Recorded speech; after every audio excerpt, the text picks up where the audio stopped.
ఆంధ్రప్రదేశ్ ముఖ్యమంత్రి నారా చంద్రబాబు నాయుడు సొంత గ్రామమైన నారావారిపల్లెలో సంక్రాంతి వేడుకల్లో పాల్గొన్నారు.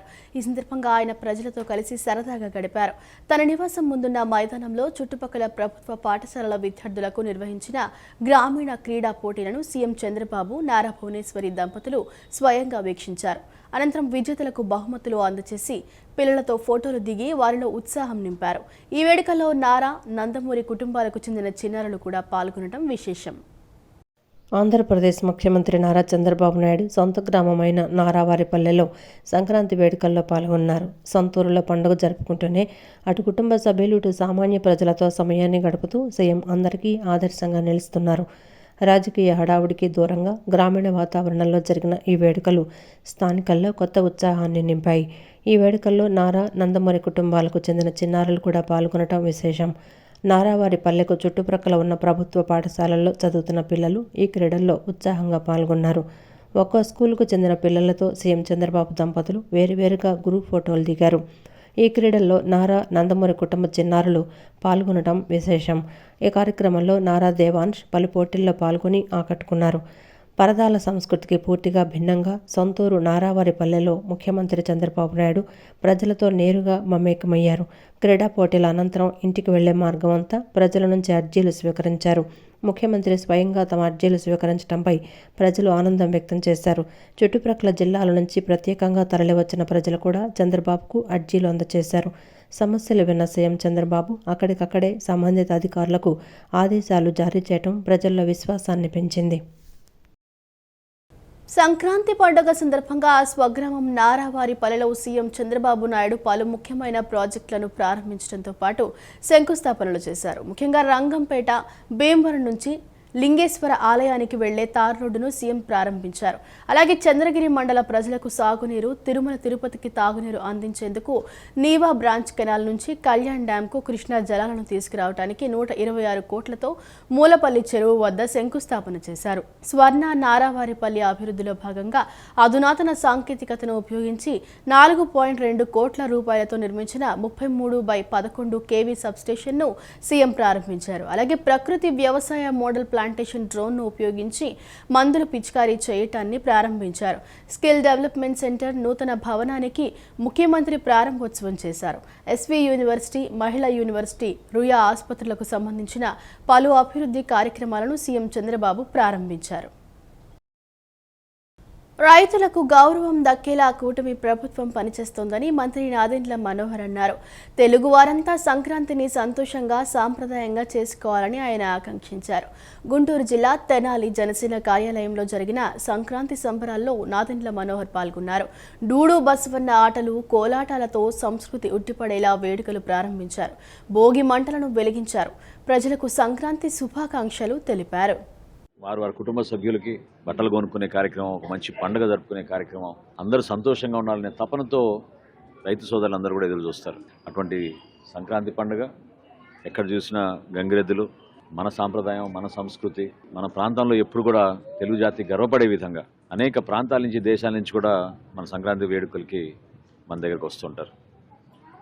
సో ప్రతి ఒక్కరి కుటుంబంలో సంతోషం నింపాలని, మన పంటలు, మన పొలాలు, మన రైతాంగం ఎప్పుడు కూడా కలకలలాడుతూ ఉండి ఈ ప్రాంతాన్ని సస్యశ్యామలంగా మనం అభివృద్ధి చేసే విధంగా కలిసిమెలిసి మన కూటమి ప్రభుత్వంలో అందరం కూడా ఒక ఐక్యతగా గౌరవ ముఖ్యమంత్రి గారు చంద్రబాబు నాయుడు గారు, అదేవిధంగా గౌరవ ఉప ముఖ్యమంత్రి గారు పవన్ కళ్యాణ్ గారు ఏ ఆలోచనతో అయితే నరేంద్ర మోడీ గారి సహకారంతో మన రాష్ట్రాన్ని ముందుకు తీసుకెళ్తున్నామో అదే అభివృద్ధి పందాలో మన ప్రాంత అభివృద్ధి జరగాలని, ప్రతి ఒక్క కుటుంబానికి సంక్షేమం, అభివృద్ధి రెండూ వచ్చే విధంగా కలిసి పనిచేద్దామని ఈ సందర్భంగా ప్రతి ఒక్కరిని కూడా మనస్ఫూర్తిగా నేను సంక్రాంతి శుభాకాంక్షలు తెలుపుకుంటూ, రాబోయే రోజుల్లో కూడా ఇదే పండుగ వాతావరణం రైతుల కుటుంబాల్లో, ప్రత్యేకంగా రైతుకు గౌరవం దక్కే విధంగా మా కుటుంబ ప్రభుత్వం చేసిన ప్రయత్నాలన్నీ కూడా గుర్తుపెట్టుకోవాలని ఈ సందర్భంగా తెలుపు.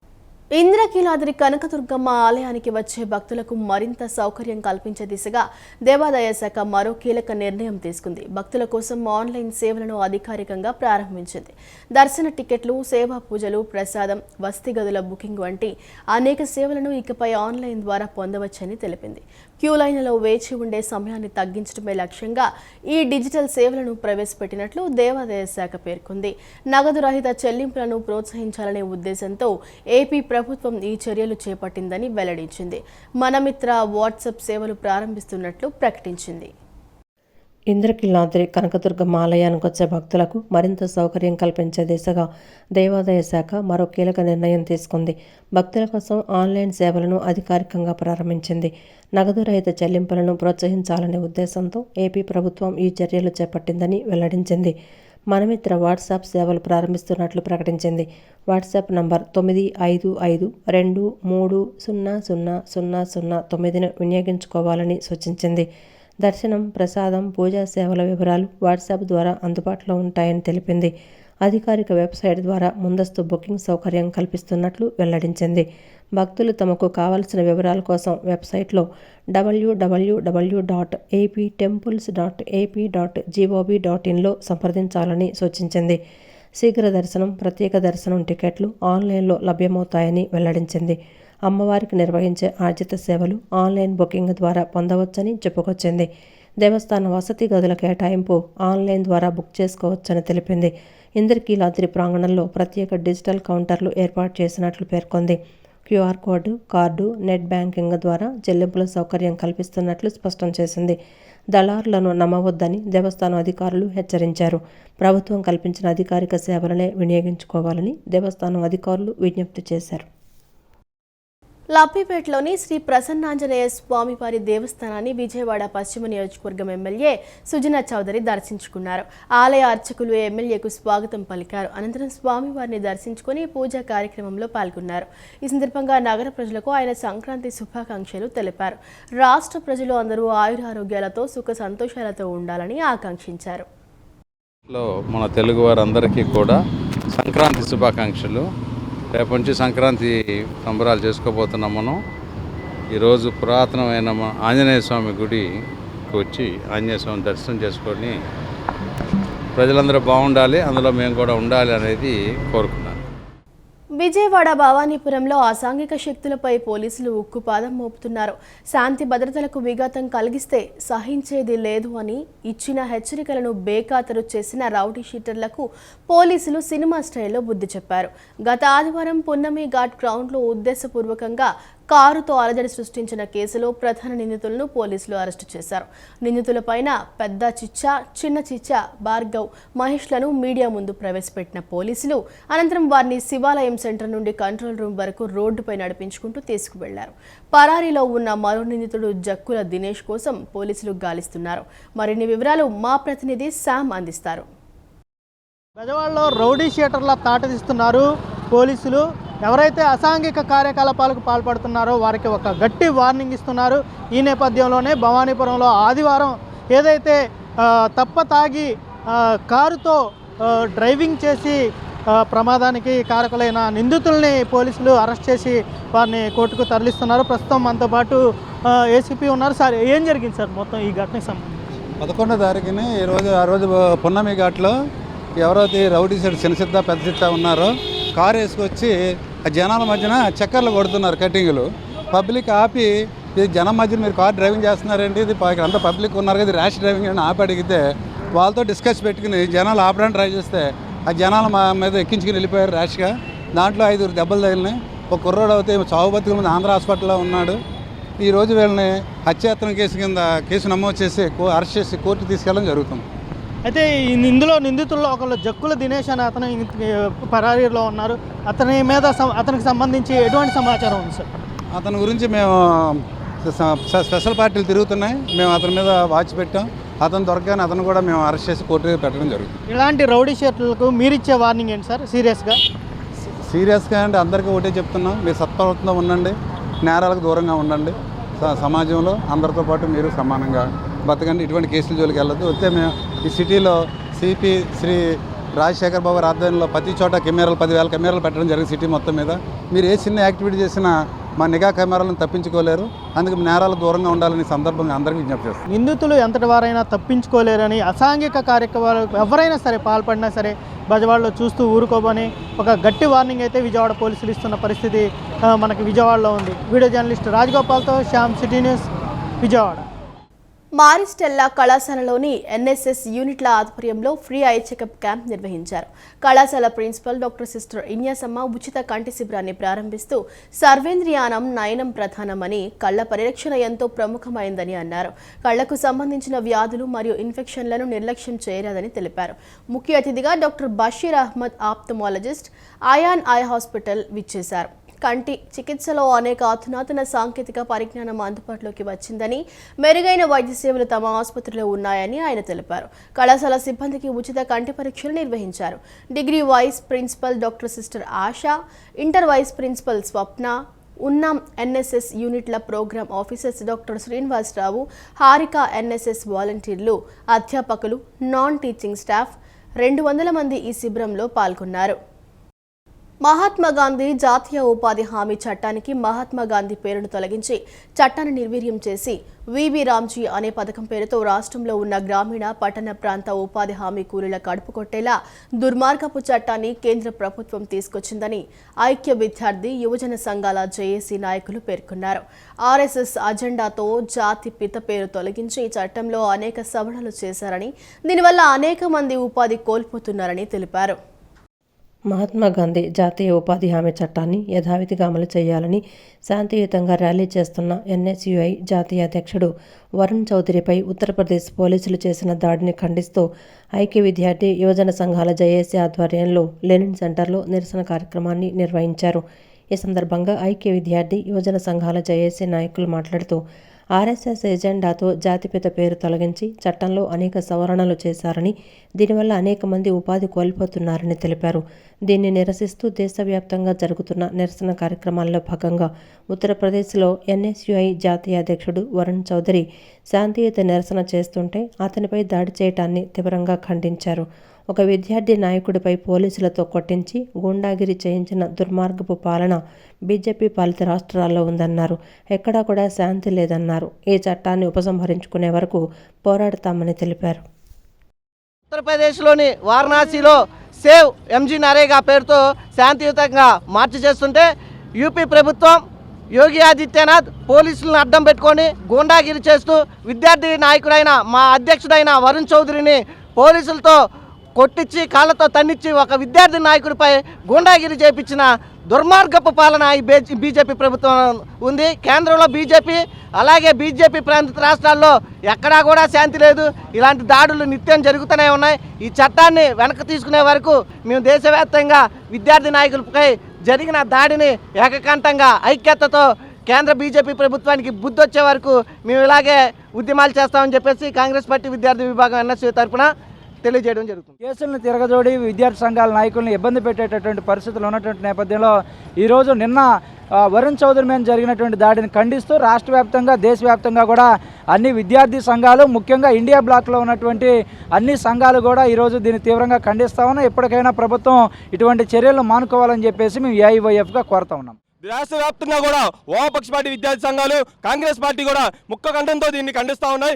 భవిష్యత్తులో ఈ యొక్క బీజేపీ ప్రభుత్వానికి పాడి కట్టే విధంగా వామపక్ష పార్టీలు కానీ, కాంగ్రెస్ పార్టీ కానీ దేశవ్యాప్తంగా కూడా కార్యక్రమాలు నిర్వహిస్తామని చెప్పి ఈ ప్రభుత్వాన్ని, బీజేపీ ప్రభుత్వాన్ని హెచ్చరిస్తా ఉన్నాం. గాంధీజీ గారి పేరు మార్చారో దాన్ని ఖండిస్తూ పూర్తిగా గాంధీజీ గారి పేరుని కొనసాగించాలని డిమాండ్ చేస్తూ అక్కడ ఆందోళన కార్యక్రమం చేపడితే పోలీసులను అడ్డం పెట్టుకొని విచక్షణంగా దాడి చేయడం జరిగింది. కాబట్టి అందులో భాగంగా రాష్ట్ర వ్యాప్తంగా కూడా ఏఐఎస్ఎఫ్గా, ఏఐవైఎఫ్గా, ఎన్ఎస్యూగా, ఇతర పీడీఎస్, ఏఐవైఎఫ్ సంఘాలుగా పూర్తిగా ఆందోళన చేపడతా ఉన్నాము. ఇదే పద్ధతిలో దేశంలో బీజేపీ పరిపాలన కొనసాగితే మాత్రం భవిష్యత్తులో పెద్ద ఎత్తున సమానం చెప్తామని కూడా తెలియజేస్తూ కాళేశ్వరరావు మార్కెట్ మనుగడను కాపాడాలని సత్యనారాయణ స్వామి కూరగాయల చిల్లర్ల వర్తక సంఘం కార్యదర్శి మైలవరపు కృష్ణ కోరారు. రైతు బజార్లు ఉదయం 2 గంటలకే ప్రారంభించడం వల్ల కాళేశ్వరరావు మార్కెట్ వ్యాపారులు తీవ్రంగా నష్టపోతున్నారని తెలిపారు. ఉదయం 6 గంటల తర్వాతే రైతు బజార్లు తెరిచేలా నిబంధనలు విధించాలని అధికారులకు విజ్ఞప్తి చేశారు. విజయవాడలోని ప్రముఖ కూరగాయల విక్రయ కేంద్రమైన కాళేశ్వరరావు మార్కెట్ మనుగడను కాపాడాలని సత్యనారాయణ స్వామి కూరగాయల చిల్లర వర్తక సంఘం ప్రతినిధులు కోరుతున్నారు. 1950 నుండి ఈ మార్కెట్లో వ్యాపారం కొనసాగుతోందని, అయితే కరోనా మహమ్మారి తర్వాత వ్యాపారం గణనీయంగా తగ్గుముఖం పట్టిందని సంఘం కార్యదర్శి మైలవరపు కృష్ణ, కోశాధికారి లంకపల్లి అప్పారావు ఆవేదన వ్యక్తం చేశారు. ఈ సందర్భంగా ఏర్పాటు చేసిన విలేకరుల సమావేశంలో వారు మాట్లాడుతూ తాము నేరుగా రైతుల వద్ద నుండే కూరగాయలను కొనుగోలు చేసి ప్రజలకు అందుబాటు ధరల్లో నాణ్యమైన సరుకును విక్రయిస్తున్నామని ఈ విషయాన్ని ప్రజలు గమనించాలని కోరారు. రైతు బజార్లలో అసలైన రైతుల కంటే దళారీ వ్యవస్థ పెరిగిందని వారు ఆరోపించారు. రైతు బజార్లు ఉదయం 2 గంటలకే ప్రారంభించడం వల్ల కాళేశ్వరం మార్కెట్ వ్యాపారులు తీవ్రంగా నష్టపోతున్నారని తెలిపారు. ఉదయం 6 గంటల తర్వాతే రైతు బజార్లు తెరిచేలా నిబంధనలు విధించాలని కోరారు. మార్కెట్కు వచ్చే వినియోగదారుల సౌకర్యార్థం ఉచిత పార్కింగ్ సదుపాయం కల్పించాలని డిమాండ్ చేశారు. త్వరలోనే మార్కెట్ యార్డు చైర్మన్ను మరియు ప్రజాప్రతినిధులను కలిసి తమ సమస్యలపై వినతిపత్రం అందజేస్తామని స్పష్టం చేశారు. ఈ రైతు బజార్ల గురించి కొద్దిగా మాకు ఇబ్బంది ఉంది. అలాగే ఈ ప్రభుత్వం కూడా మాకు ఏంటంటే ఈ మార్కెట్ యార్డ్ చైర్మన్ గారు వాసు గారు, అలాగా మన మాధవ్ గారు వీళ్ళు ఉన్నారు కాబట్టి మేము కూడా కలుద్దామని చూస్తున్నాం. అలాగే మా ఎమ్మెల్యే గారు కానీ ఎంపీ గారు సంక్రాంతి శుభాకాంక్షలు తరపున అలాగా మాకు ఏంటంటే ఈ ప్రభుత్వం వచ్చిన కానీ కూడా అన్ని రకాలుగా వర్కులు ఇప్పుడు దాకా అంటే ఇదవలా ఇప్పుడు ఈ మొన్నటిదాకా అంటే ప్రభుత్వం స్టడీ అవ్వలేదు కాబట్టి ఇదైంది. ఇప్పుడు అంతా కూడా ఇప్పుడు కానీ మన జనవరి ఎంటర్ అయింది కాబట్టి చాలా అందరికీ సుఖ సంతోషాలతో సంక్రాంతి శుభాకాంక్షలు చేసుకుంటారని, సంక్రాంతి కూడా శుభ్రం జరుగుద్దని చెప్పి ప్రజలందరినీ కోరుతున్నాం. అలా మీడియా మిత్రులు కూడా ధన్యవాదాలు చేస్తాం. ఈ ఇప్పుడు కాళేశ్వరం మార్కెట్లో ఇదివరకు ఏంటంటే మాకు తెల్లవారుజాము 4ంటికి 3ంటికి వ్యాపారం చేసేవాళ్ళం. ఇప్పుడు ఏంటంటే రైతు బజార్ ఉంది, తెల్లారుజాము 6ంటికి తీసేవాళ్ళు లెక్క అయితే రూల్ అయితే. అలాంటిది ఇప్పుడు ఏం తెల్లారుజాము 2ంటికి కానీ 3ంటికి కానీ కూడా ఈ రైతు బజార్లు ఓపెన్ చేయడం వలన మాలాంటి చిన్న వ్యాపారస్తులు ఇబ్బంది పడుతున్నాం. అది లేకుండా మా వ్యాపారస్తులకు కూడా అందరికి కూడా శుభ్రంగా ఉండాలని చెప్పి మేము కూడా ఏంటంటే నాయకుల కాడికి వెళ్ళి కోరుదామని చెప్పి మేము కూడా అనుకున్నాం కమిటీ తరఫున. అలాగా మాకు ఏంటంటే తెల్లారుజామున 6ంటికి రైతు బజార్లు తీయాలని చెప్పి కోరుతున్నాం. పార్కింగ్ సదుపాయాల్లో కూడా కొంచెం కొన్ని ఇబ్బందులు ఉన్నాయి. అక్కడ పార్కింగ్ వచ్చి ఫ్రీ, మాకు పార్కింగ్ ఫీజు కూడా ఒక సైకిల్ బండి వచ్చిందంటే 10 రూపాయలు పే చేయాల్సిందే, ఒక కారు వచ్చిందంటే 20 రూపాయలు పే చేయాల్సిందే. అలా కొన్ని ఇబ్బందులు ఉన్న దాని మీద మాకు ముందు పార్కింగ్ సదుపాయం లేదండి. దాని మీద ఎవరు మార్కెట్కి రావట్లేదు. మా వ్యాపారాలు రోజు రోజుకి మందగిస్తున్నాయి. మేము ఇంకా కొన్ని రోజులు పోతే కొన్ని రోజులు పోతే వ్యాపారాలు ఇంకా దెబ్బతిని మేము ఇంకా షాపులు వదిలేసి వెళ్ళిపోయే పరిస్థితికి వచ్చింది. అందువల్ల దయచేసి మా యందు దయ ఉంచి శాసనసభ్యుల వారు కానీ, మున్సిపల్ కమిషనర్ కానీ, వ్యవసాయ డైరెక్టర్ చైర్మన్ గారు కానీ మా యందు దృష్టి పెట్టి మీరు ఆ రైతు బజారు అన్అఫీషియల్గా 6ంటికి తీసేట్టుగా చూడాల్సిందిగా కోరుతున్నాం. కూటమి ప్రభుత్వంలో దుర్గగుడిపై అపచారాలు జరిగాయంటూ మాజీ మంత్రి వెల్లంపల్లి శ్రీనివాస్, మాజీ ఎమ్మెల్యే మల్లాది విష్ణు వ్యాఖ్యలపై జనసేన నాయకుడు తిరుపతి సురేష్ మండిపడ్డారు. గత వైసీపీ పాలనలో రథాల దహనం, విగ్రహాల ధ్వంసం, ఇంద్రకీలాద్రి అమ్మవారి వెండి సింహాల మాయం వంటి ఘటనలు జరిగినప్పుడు సమాధానం చెప్పని వారు ఇప్పుడు విమర్శలు చేయడం విడ్డూరంగా ఉందని ఆయన విమర్శించారు. తన కార్యాలయంలో ఏర్పాటు చేసిన విలేకరుల సమావేశంలో మాట్లాడుతూ విద్యుత్ బిల్లుల బకాయిలు గత ప్రభుత్వ హయాం నుండే ఉన్నాయని, అలాగే ఆలయ ఈవో చైర్మన్ ఇరుముళ్లు తీశారనేవి కేవలం పబ్లిసిటీ స్టంట్లు మాత్రమేనని కొట్టిపారేశారు. తిరుపతి లడ్డు కల్తీ విషయంలో సమాధానం లేని జగన్మోహన్ రెడ్డికి హిందూ ధర్మం గురించి మాట్లాడే హక్కు లేదని, కేవలం రాజకీయ ప్రయోజనాల కోసం తమ నాయకులు పవన్ కళ్యాణ్ని విమర్శించడమే పనిగా పెట్టుకున్న వెల్లంపల్లి శ్రీను వంటి నేతలు ఒళ్ళు దగ్గర పెట్టుకుని మాట్లాడాలని ఆయన హెచ్చరించారు. వైసీపీ వాళ్ళు కూటమి ప్రభుత్వంలో ఏదో అపచారం జరిగిపోయిందని చెప్పి అమ్మవారి గుడి దగ్గర నిరసన కార్యక్రమం చేపట్టడం చాలా విడ్డూరంగా ఉందని చెప్పి నేను భావిస్తూ ఉన్నాను. ఎందుకంటే గతంలో వైసీపీ పాలనలో, అదేవిధంగా పశ్చిమ నియోజకవర్గంలో ఈ దేవాదాయ మినిస్టర్ ఉన్న టైంలో ఎన్ని గుళ్ళల్లో రథాలు తగలబెట్టారు, ఎన్ని దేవతా విగ్రహమూర్తుల్ని విరక్కొట్టారు. అదేవిధంగా మన అమ్మవారి గుడిలో ఉన్న 3 సింహాలు ఏమైనాయి, ఈ అన్నింటి గురించి మేము అనేక సార్లు ధర్నాలు చేసి నిరసనలు వ్యక్తం చేస్తే దానికి సమాధానం చెప్పని గత ప్రభుత్వ పాలకులందరూ ఈ రోజున కూటమి ప్రభుత్వంలో ఏదో అపచారం జరిగిపోయిందని చెప్పి నిరసన వ్యక్తం చేస్తున్నారు. ముందు మీరు గతంలో మీరు చేసిన అపరాధాలన్నిటికీ వివరణ ఇవ్వండి. మా ప్రభుత్వ హయాంలో ఎటువంటి అపరాధం జరగలేదు. గతంలో మీరు 5 సంవత్సరాలు పరిపాలించినప్పుడు ఈ విద్యుత్ బిల్లులు బకాయిలు ఉన్నాయని మీకు తెలీదా? అదేవిధంగా అమ్మవారు విరుముళ్ళు తీస్తున్నప్పుడు చైర్మన్ గారు, ఈఓ గారు విరుముళ్ళు ఒప్పదీశారని మాట్లాడుతూ ఉన్నారు. మీరు అసలు పబ్లిసిటీ స్టంట్ చేయాలంటే వైసీపీ వాళ్ళ తర్వాత ఎవరైనా. వీళ్ళు దేవుడి దగ్గర వచ్చిన గురు భవానీలకి ఫస్ట్ రోజు భవానీలు విరుముళ్ళు అమ్మవారికి సమర్పించే సందర్భంలో చైర్మన్ గారు, ఈఓ గారు పక్కన ఉండి ఫోటో దిగుంటూ ఉంటారు. దానికి మీరు చైర్మన్ గారు, ఈఓ గారు ఇరుముళ్ళు ఒప్పదీశారని చెప్పి ఒక ప్రెస్ మీట్. విద్యుత్తు ఆగిపోయిందంటే విద్యుత్తు మీరు 5 సంవత్సరాలు పరిపాలించినప్పుడు మీకు బకాయి ఉందని మీకు తెలియదా అని నేను అడుగుతున్నా. మీరు అప్పుడు కట్టొచ్చు కదా మరి. 1984లో భారతదేశం తరపున అంతరిక్షంలోకి వెళ్లిన తొలి వ్యక్తిగా రాకేష్ శర్మ చరిత్ర సృష్టించారని Rakesh public school chairman NV Rao కొనియాడారు. ఆయన గౌరవార్థం 1985లో ఈ పాఠశాలను స్థాపించామని 2012లో జరిగిన పాఠశాల సిల్వర్ జూబ్లీ వేడుకలకు రాకేష్ శర్మ స్వయంగా విచ్చేసి విద్యార్థులకు దిశానిర్దేశం చేశారని గుర్తు చేసుకున్నారు. దుర్గమ్మ ఆశీస్సులతో నిండు నూరేళ్లు ఆరోగ్యంగా ఉండాలని ఆకాంక్షించారు. భారతదేశపు మొట్టమొదటి అంతరిక్ష వ్యోమగామి రాకేష్ శర్మ 77వ జన్మదిన వేడుకలు కేఎల్ రావు నగర్లోని రాకేష్ పబ్లిక్ స్కూల్ నందు అత్యంత ఘనంగా నిర్వహించారు. ఈ సందర్భంగా స్కూల్ చైర్మన్ ఎన్బి రావు తన కుటుంబ సభ్యులతో కలిసి పలు సేవా కార్యక్రమాలను చేపట్టారు. ఈ వేడుకల్లో భాగంగా సుమారు 200 మంది పేదలకు దుప్పట్లు, పండ్లు మరియు బిస్కెట్ ప్యాకెట్లను పంపిణీ చేశారు. పాఠశాల చైర్మన్ ఎన్వి రావు మాట్లాడుతూ 1984లో భారతదేశం తరపున అంతరిక్షంలోకి వెళ్లిన తొలి వ్యక్తిగా రాకేష్ శర్మ చరిత్ర సృష్టించారని కొనియాడారు. ఆయన గౌరవార్థం 1985లో ఈ పాఠశాలను స్థాపించామని 2012లో జరిగిన పాఠశాల సిల్వర్ జూబ్లీ వేడుకలకు రాకేష్ శర్మ స్వయంగా విచ్చేసి విద్యార్థులకు దిశానిర్దేశం చేశారని గుర్తు చేసుకున్నారు. గతంలో ఆయనకు బైపాస్ సర్జరీ మరియు పేస్ మేకర్ అమర్చబడిన నేపథ్యంలో రాకేష్ శర్మ నిండు నూరేళ్లు ఆయురారోగ్యాలతో ప్రశాంతంగా జీవించాలని ఆ వెంకటేశ్వర స్వామిని, కనకదుర్గమ్మను ప్రార్థించినట్లు తెలిపారు.